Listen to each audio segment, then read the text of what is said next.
bir ihsas. Ecel suyu hasret eyledi, de kıyamet eyledi.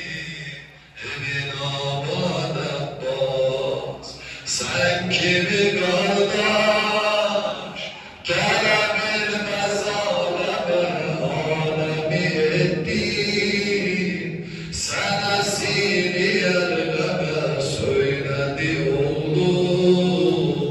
Başın üstte Fatime, canıma verfez, canıma verfez, canıma verfez.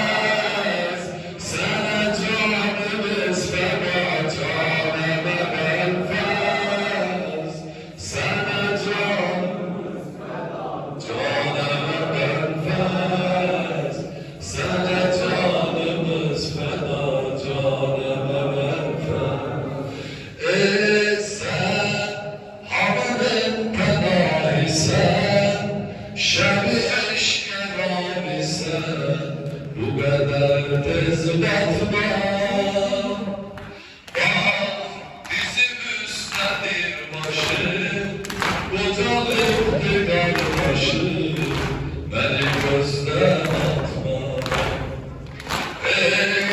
Ki Kur'an'a yetmedin, Arabe'ye yetmedin, bir de sen su eysan.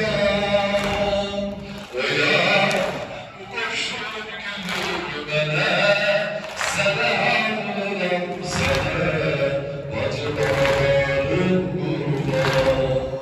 Sındı benim dur, bana baksıza benim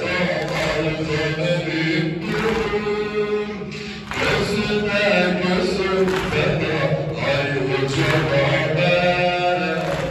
Ne gelip yollarına, canıma menfez, canıma menfez, canıma menfez.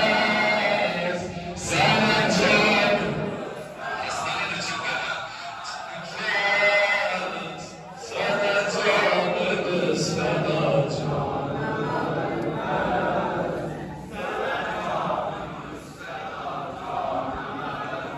sen gibi kardeş, gelebilmez aleme, alemi